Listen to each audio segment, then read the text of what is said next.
and Quinton is drinking more water. So I'm trying to like eat more vegetables and drink my vegetables too. So this is like cold pressed green But drink. they're like Quentin's drinking a kiddie pool of water a day. I'm like, where are you going?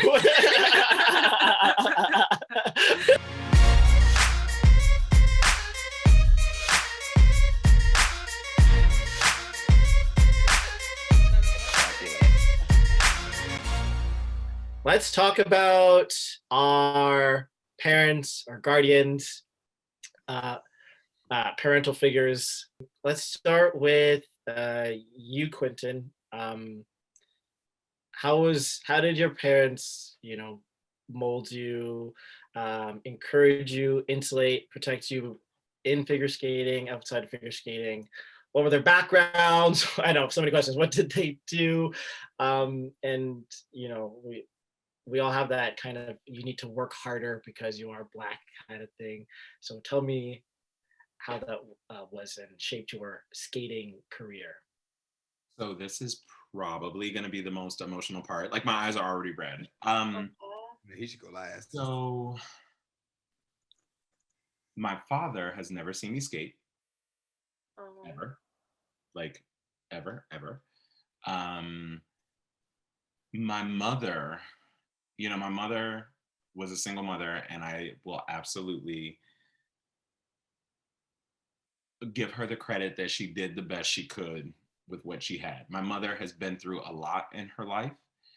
And I don't think it's fair to judge her the way she navigated this life. She was born in 1960. She grew up in poverty. She had 8 brothers and sisters, and it's just really complicated. I think one of the things, and I've never said this anywhere, so forgive me for the emotion, but so I didn't have a lot of validation as a skater in my amateur career. It wasn't really great. I didn't, I didn't have money to pay for the lessons that a lot of other people had. I was a very talented jumper and performer and things like that, but I didn't have the skating skills that a lot of other people had because, I didn't have the money to have a dedicated moves coach and people donated time to me. So, I learned an axle before I could do an outside edge, a back outside edge. So there was just a lot of that.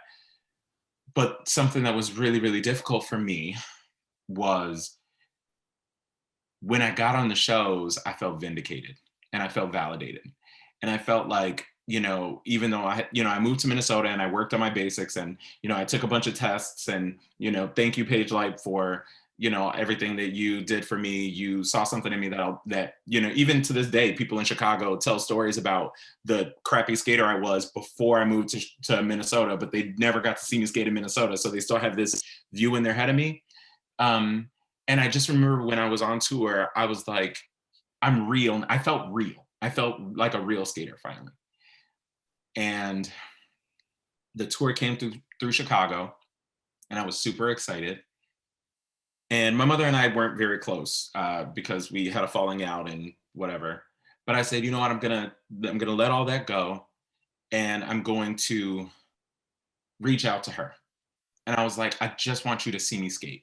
I want you to see all the hard work I put in. I want you to see me. I was on a show at the United Center, which sold out the United Center, which very few shows, very few performers. Like they said, the last person to sell out United Center was Beyonce, right? So I made, I'm a person who does like a lot of extra stuff. And so I rented a limo for my mother. I bought her a dress. And I put the dress in the limo, and I got her front row tickets, and not even comp tickets. I paid for them,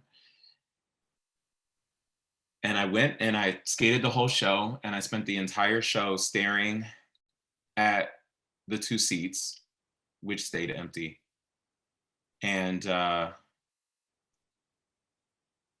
it killed me because I thought I put in all the work and I got where I needed to go, and she still wouldn't come and see me skate.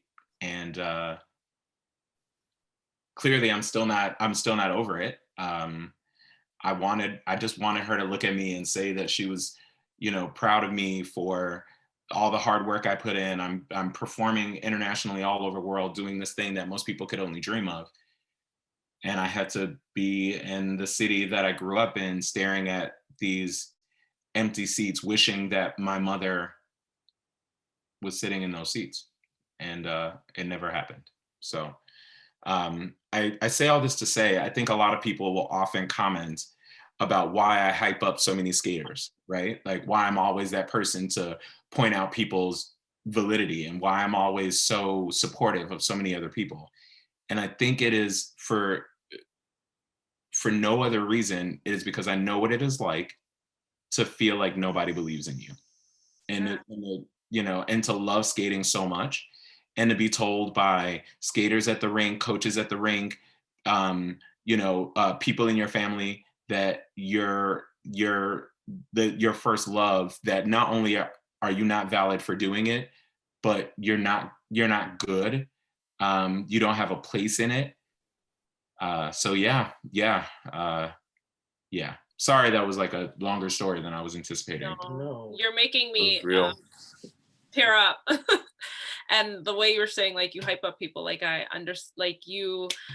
remember when I came on to, my friend's like, you need to log into this FSDIA meeting. And I'm like, I was in the middle of another meeting and I was like, oh crap, I forgot. Like, okay, I'm going to jump in right now. And I stepped in, and then Quinton was like, well, there she is. And I'm like, who's he talking about? And I'm just like, okay, let me jump in. And you're hyping me up. And I'm just like, wow. And I left that meeting and I was bawling after, because I was just like, wow, like, everyone knows my brother. And you think like, oh, no one knows you. And like, you hyped me up so much. I was like, holy shit, he knows who I am. Like, I think for me, that was finally kind of the first time I had peace with like ending my skating career early. And it was because of like you, just like knowing who I was. So I thank you so much for that. So yeah. Girl, you're legendary. Don't even like Acacia Hill, please, girl. Like, that meme where they're like, I'm not gonna say the bad words, but blank blank could never. Like, never. Please. Thank you so much. Thank you so much. And just knowing that, your mom didn't come, that just breaks my heart. And that's like people don't realize that's another layer sometimes that Black people have to go through, that we have hard upbringings because sometimes our parents had really hard upbringings and they just do the best they can. And, some of the stuff they do is very wrong. And so we have just so many layers. It's just, yeah. But you are amazing. You are beautiful. And, even if your mom didn't see you, that sold out arena saw you, and they were rooting. And they were clapping for you. So you can be proud of that. And you put in that work and, got you to that sold out arena. You know what I mean? Yeah. Thank you. Thank you for that. Any of the Black boys that watched that performance or any of your performances were inspired, and that's what should keep you going rather than that empty seat. Exactly. Thank you for being so vulnerable with us. We love you, we see you, and we appreciate you so very much. Yeah. I mean, I don't have mascara, but it's running. Thank you. Who wants to follow that? That's a tough spot to be in. I could lighten it up a little bit. My mom and I, we were like together all the time growing up, to competitions or and my dad was there too. They were a team and getting me to the ice arena every day. So my mom's an anesthesiologist, my dad's a chemical engineer like myself. And yes. they were both working they both were working every day, and we had a housekeeper, Miss Angel, and she was exactly that. She would, since I was in diapers, since I was one, she basically raised me and took me to school when I wasn't taking the bus, but she took me to pick me up from school and took me to the rink, or pick me up from the rink early in the morning. And it was great to have, just that kind of family unit support behind me being, achieving my goals. And like, I took that for granted, and just hearing Quinton's story just like adds another layer to like, the privilege that I feel that I have, and just having that supportive family unit. So when we would go to competitions, it would just be me and my mom typically. And we would, some of my fondest memories are just like us hanging out and going to like fun restaurants and celebrating, at competitions. So that's my parents are awesome. Thank you, Mom and Dad. May I just jump in really quick? I'm so grateful for that story, because I really do think it's problematic for us to constantly focus on the fact that, like, if you're Black, you need money, which is the experience for a lot of us. It was definitely the experience for me. But I think sometimes people forget that, like, there are a lot of Black folks where their stories are completely different and they're just as valid. And I think we have to like shut down this, this one size fits all consistent narrative that people push on Black skaters. Like, oh, you were Black, that means you're really poor, right? Like, it's like, that's not everybody's story. And like, that doesn't make Joey's experience any less difficult than mine, or anyone else's. But I really hope that we can show like the D and the FSDIA, which is like diversity in our Black experiences. So I appreciate you so much. And when I met your mother, as fierce as you think his mother is even more fierce. Like, yes. I want to meet her. Oh my God, she has like this royal quality. Like, I just walked up and I instantly did not feel worthy to be sitting like in the stands with her. Like, she's so intimidating without even trying. She's amazing. Like Michelle Obama in that coat. Yeah, Michelle Obama pushed through in that burgundy outfit. I was like, "Come through, Michelle." Tell me why. You're not Michelle Obama, and you're not telling us. So tell me why. For Christmas, my mom bought Tori, my wife, an alpaca sweatshirt, or not sweatshirt, jacket that's like a peacoat, and it looked exactly like Michelle Obama's burgundy outfit, but it's just an alpaca. It's awesome. It's very soft too. Tell your mom I wear size medium, 42 regular. Yeah, right? Yo, let me get up and go in my closet. Let me see if I try. I know. Right. The thing that's so amazing about this is, a lot of people talk about like Michelle Obama and that coat, and it's like, she's the prime example of get you one who can do both, because she can slay the fashions. And Miss Thing is like the most accomplished, skilled diva out there, super educated, brilliant. Like, it's one thing to be like, oh, she's pretty and she wore this coat, but Miss Thing was giving you all of the academic skill, and like, and she'll cut you with her tongue. Like it makes me so proud to be Black, because it's like we can give you all the things, like just like Joey's family, like that regality, while also giving you like the artistry, which is why I have to plug a little thing that like makes me crazy. Whenever we talk about skaters, we always talk about talent, but it's like, we're talented and skilled. Exactly. Like, saying that we're talented and leaving the conversation there is reductionist to the years and years and hours of hard work that we put into developing our skill sets. Yeah. Like, this is not just like, we're not just some kid who got on the ice and just was able to twirl to the level that we got. Like, that's right. Skilled. We worked for what we did. Okay, I'm gonna jump off my soapbox. Exactly. Yeah, that's right. We definitely work, and if we're at the top working, you better recognize. Yes.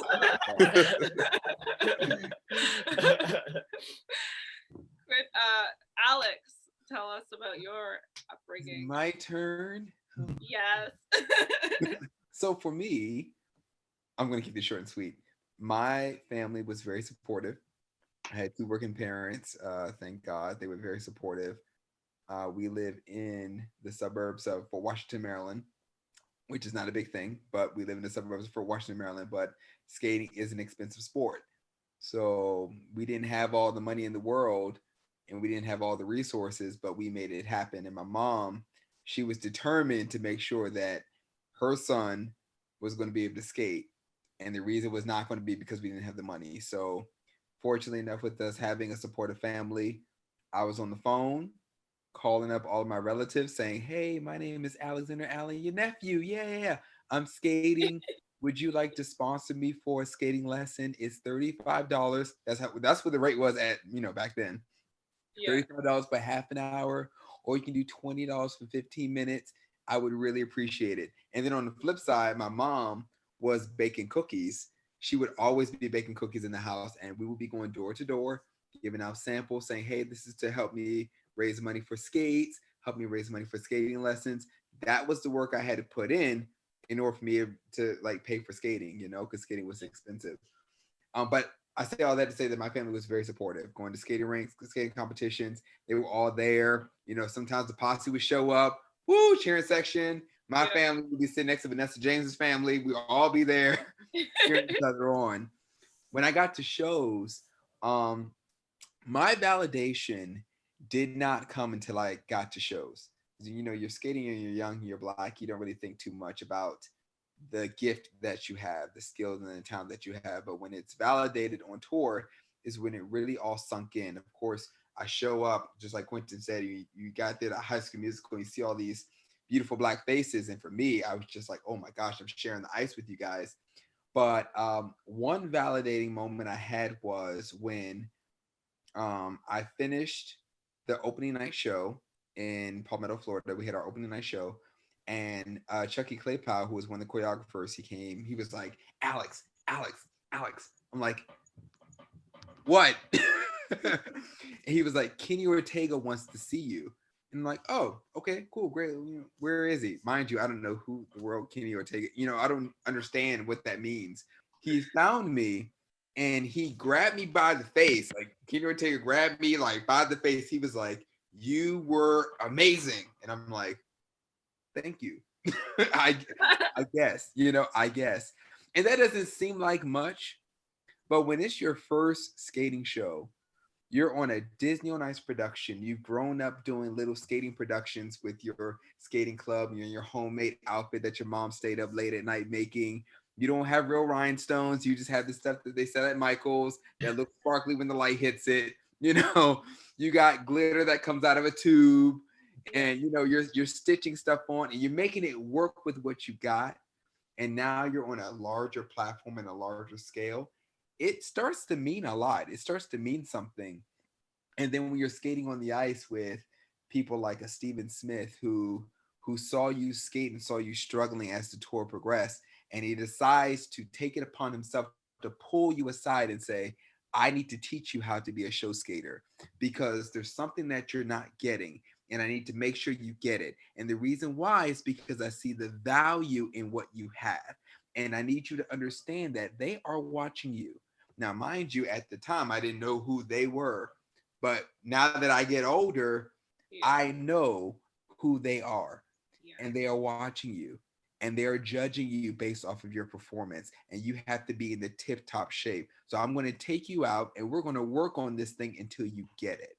And then as I got older and I'm still skating on the tour and I'm getting all this credit. And then I get a phone call from a Quinton who's saying, hey, yo, I'm going to be leaving the show.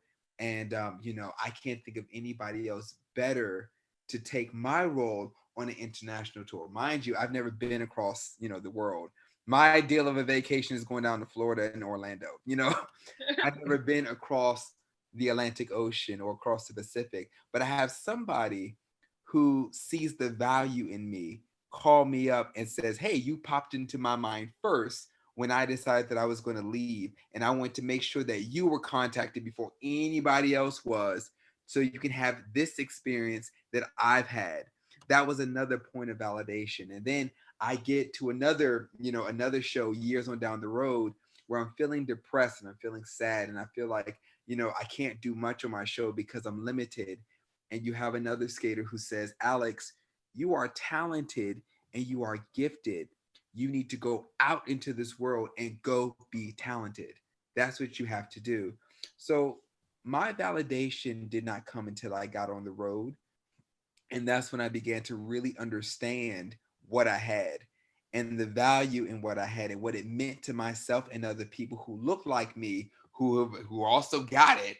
People like a Steven Smith, people like Quinton, people like a Roheen Ward and Theron James, all of these skaters who got it, who want to make sure that I got it too, so that I don't ever feel left behind. So, and I take that, just like I said, that when I show up on shows, I do my absolute best to be the best version of myself. When I show up, let me tell you, I tell people this. When I show up, I make sure that in anything and everything that I do it so good and I do it so well so that nobody comes behind me and does it any better. If you're going to come up behind me for my role or for my spot, it's going to be, I want to be like Alex. I want to do it like he did it. I want to do it close to how he does it. Hey, how did you do that over there? I want to make sure that I'm a beacon of inspiration because I understand what it took for me to get here. And every skater of color that I've seen along the way, that has been my stepping stone, that has been my motivator, that has been my push for me to get the new experience that I never thought that I would ever get. I have to make sure that I'm doing that for somebody else. Because there's like I said, there's kings and queens that are watching us and they are just looking for somebody to inspire them. So that's my thing. That's where my validation and my drive and my motive comes from. And you know what? I mean, like I said, I had a really good support system. My family supported me and it was great, but you never really know what you got until somebody else kind of tells you. Which is it kind of makes you seem like you're insecure, but it's true sometimes. You don't really see what you have until you really step back and you look at it with your third eye. And you go, you know what? I do have something that's special. I do have something that's unique and it's powerful and it's impactful and it's inspiring the world. So that's me. And that's all I'm going to say about that. Yeah. That's it. Yeah, I mean, again, to go off of what Quinton said and reiterating that we are out here supporting each other always. And people, think that we're not. We're out here. We support our fellow Black skater, Black person, brother, sister. And people need to get that notion out of their head that we aren't supporting each other. Yeah. We are supporting. Right there, rooting for everybody Black. That's on God. Yeah. That's right. Boys, your stories have been so great. Now I just want you guys to touch on, like we've touched on it a little bit, but like growing into who you are now yourselves and like this through the struggle, their artistic expression, how do you encourage, all the up and coming BIPOC skaters? And then give us like a little bit of words of wisdom to end off your points. Yeah, growing into like who I am as a skater is like something that I constantly am like kind of like molding and like growing and trying to figure out, right? It's like constantly developing. I feel like I'm closer now to like really understanding who I am as a skater, but I think I'm just like constantly, developing my style, my and who I am as a skater. So really when I met Kate McSwain and the CEO of AIT and really got involved with American Ice Theater, I started to really find an intention behind my movement when I'm on the ice and really helped things make sense about why I'm doing what I'm doing on the ice and how skating is just a part of my everyday.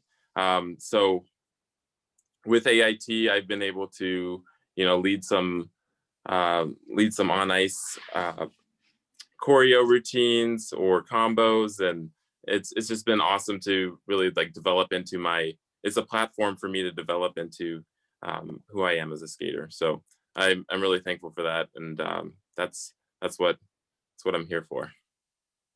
Amazing. Alex. Well, it's, growing into myself has taught me how to eat healthy. Showing off with his green. We get it. It's green and it's liquid. I don't eat green stuff. I drink it. But, over the years of touring and traveling all over the globe and being in front of thousands, if not millions of audience members and performing, and being surrounded by a wealth of knowledge of other skaters who've come before me, and those skaters who have different backgrounds and different upbringings and different perspectives on life, has always taught me to lead with an open mind. I think when I started skating, of course, I was very oblivious to everything that was going on around me. I knew I was Black. I always knew I was Black. That never changed. I always knew that I had something to prove, not to myself, but to my race and my ethnicity, and to the stereotype that is put upon me as a Black American, as a Black male person in this sport. But just proving to myself that I can do anything that I put my mind to, and that what I have is enough. That has been something that I had to grow into. And it really hit home for me just recently, actually, within the last 5 years. I was doing a show, and I know that I don't have, Joey's lines. I don't have the pointed toes and the extensions, all of that good stuff. I don't have, all the triple jumps down the line, but I can do a little something, I can make it do what it do. Yeah. But I was doing a show, and Richard Dwyer, he was there. And we were at a bar afterwards. He came in, he met the cast, and he had leaned over and he said something to Karen Kresny, and he saw me skate, he saw me perform, and he said, that guy, he doesn't have the beautiful lines. He doesn't have like the long extensions, and I'm only 5'7.25". Don't forget my quarter. quarter. But what he has, it works. What he has, it works. And from that moment, and even prior to, I've always led with what I have is enough. I don't have to feel bad about my non-lines, the fact that my arms don't straighten. I don't have to feel bad about the fact that, I can only do up to a triple toe on a great day, and I can do some cool, fun spins that are all level 1 and level 2. I don't have to feel bad about those things, because what I have, I rock it and I make it do what it do. So any no that I get, whether I'm applying for a different show, whether I'm trying to work for a different employer, or I get let go by another employer, I don't take it personally. I don't, because it's like, all right, it doesn't mean that I'm not good enough. It just means that this is not the direction I was supposed to go into. Yeah. You're not the one for me. I don't fit into that mold, and that's okay. That's fine. I'm going to go in a different direction, and I'm going to try something new, and this is going to lead me to something else. It's always taught me to expand myself and to try different things. So my takeaway to anybody watching here, anybody watching on this webinar series, in anything and everything that you do it so well so that nobody comes behind you and does it any better. That's not to be conceited. That's not to be cocky. That is, you are the designer's original. Anything that you do, it's yours. Can't nobody come by and do it the same way. They can't mimic you. They can't be like you. They can't, they can't do you the same way. Nobody can do you better than you can. Yeah. So you have to own your own originality, and give people something to see. They are watching. People are watching you. Give them something to see. Yes. What does Missy Elliott say? Duplicated but never recycled. Is that it? Yeah. Recycled. Yes. Yeah. What is it? Imitated but never duplicated. Is that what she said? Yeah. I don't know. It's the opposite is what she said. Okay.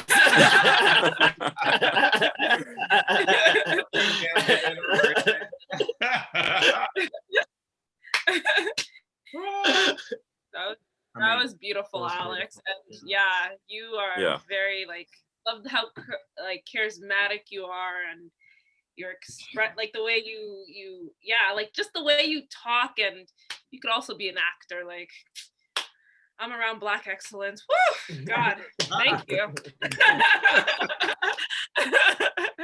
Just amazing. Quinton, what about you?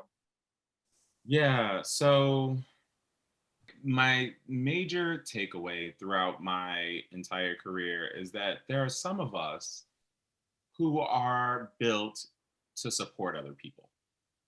And I feel like I have always been, and I will continue to be, the person who really just wants to make sure that other people have the access to being their best selves. And that's not like a codependent thing. I'm very, very, very happy with who I am. I had a very long list of things that I wanted to accomplish in my life, like very long, like 20 different things. I wanted to climb Mount Fuji to the top, did that. I wanted to go to college, did that. I wanted to travel the world and skate, did that. Like all these different things. I actually just signed up for grad school, so Wow. Nice. yeah. But I've noticed in all of these things that I've done for myself, I've always been happiest supporting other people, and seeing their dreams come true, because I'm grateful to prop other people up and to be part of their experience. And I know that to be true because figure skating will always be my first love. And I've coached people to the national level. I've had people, I've had teams win nationals. I've had all kinds of things that people can put in their resumes. But the true happiness for me is to see the joy in their faces, which is why, even though figure skating is my first love, I am very happy to be a high school teacher, developing young minds, but also taking what I've learned in my journey as an academic educator and also putting it into figure skating. I want my students to realize that being a whole person is okay.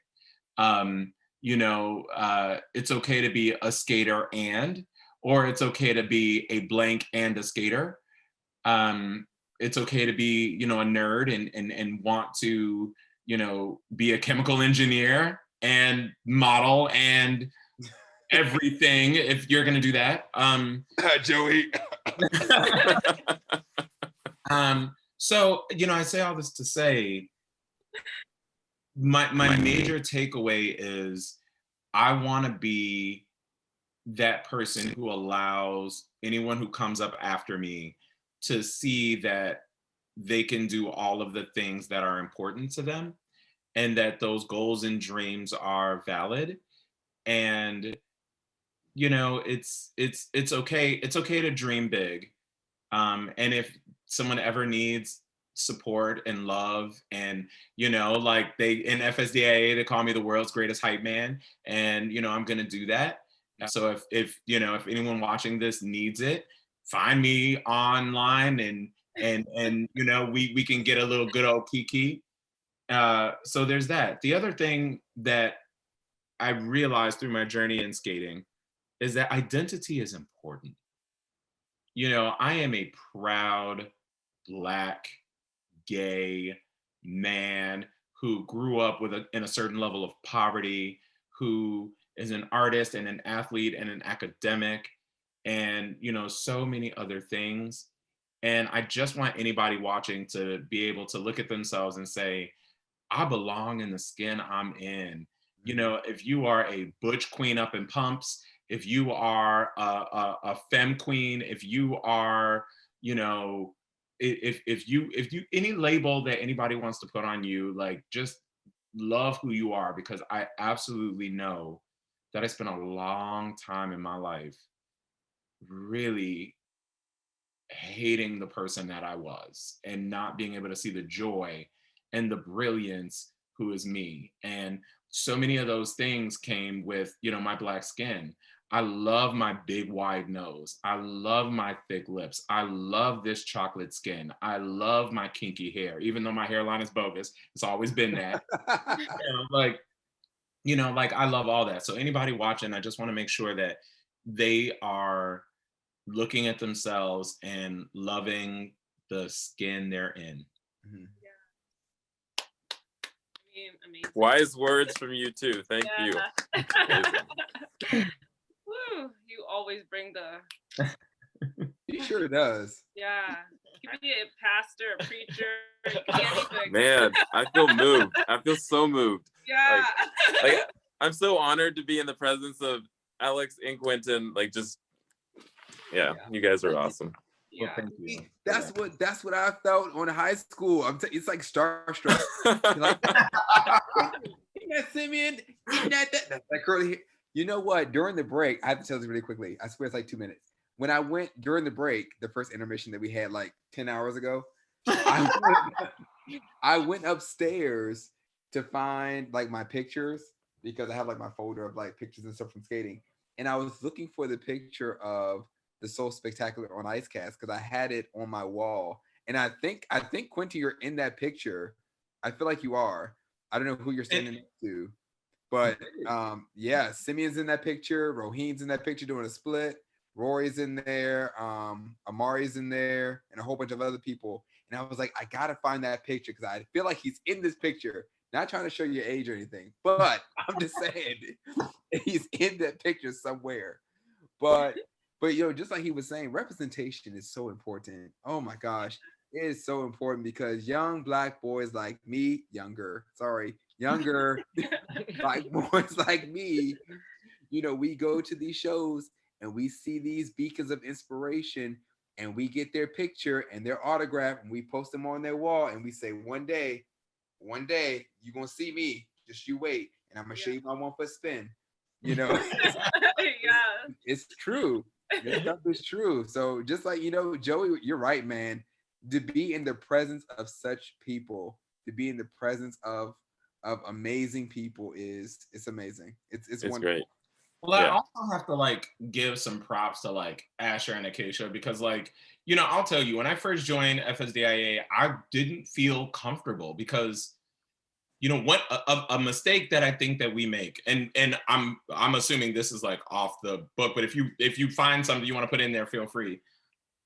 But I just remember looking at like the top row and it was like, like before I saw Asher Hill as a person, I saw Asher Hill as, the name, like, that Terry Gannon is announcing at these international competitions with his partners, right? Like to be, and I hope you understand the power that you guys have, because for someone like me, because like I consider you guys friends now, right? Like we talk, we kiki, we laugh. Like I make jokes about, Asher being in his underwear all the time. Like, like for you guys to allow someone like me into your lives in any capacity was like more than I ever thought could happen. And like there are a lot of people who are on your level, like the two of you, like your level of like knowledge and access and experience, who just constantly look down on people like me who like can't be bothered, right? Like Asher, we're just talking about how CBC sent you a ring light. Like just in case you're confused, that's not normal. No.